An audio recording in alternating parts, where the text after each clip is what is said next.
আমার 1.5 বছর আগে, 1 বছর 3 মাস আগে ইউট্রিয়াস এবং ওভারি দুটোই অপারেশন হয় ওপেন, কিন্তু তারপরে আমি সাবধানে ছিলাম। কিন্তু আমার একটা ভেন্ট্রাল হার্নিয়া হয় এবং সেটা বেশ বড়ই হয়, 4.4 সেন্টিমিটার। বেসিক্যালি উনি আমাদের কাছে এসেছিলেন, ওনার একটা হিস্ট্রি ছিল, আগে একটা অপারেশন হয়েছিল, সেটা হচ্ছে হিস্টেরেক্টমি বলি আমরা, ইউটেরাসের রিমুভালের অপারেশন হয়েছিল।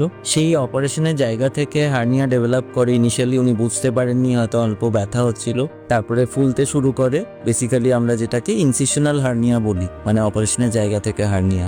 উনি আমাদের কাছে আসেন বেসিক্যালি একটা ল্যাপারোস্কোপিক সলিউশন, মানে মিনিমালি ইনভেসিভ সলিউশন উনি খুঁজছিলেন। ওনাকে অন্য জায়গায় ওপেন সার্জারি সাজেস্ট করা হয়েছিল, সেই কারণে উনি আমাদের কাছে আসেন এবং আমরা অপারেশন করি।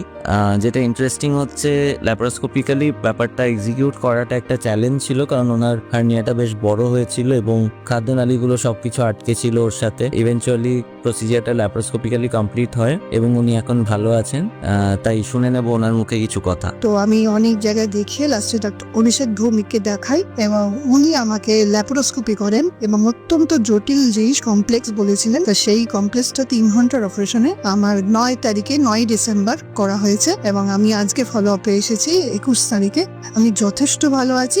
একটু সাধারণ ব্যথা তো থাকবেই, ওটা কোনো ব্যাপার না। তবে স্যার, সবচেয়ে বড় কথা হচ্ছে স্যার হচ্ছেন অলওয়েজ মানে পেশেন্টের সঙ্গে, হোয়াটসঅ্যাপে, ফোনেতে অলওয়েজ। এটা আমি কোনো জায়গায় দেখিনি। এটা আমার খুব ভালো লেগেছে।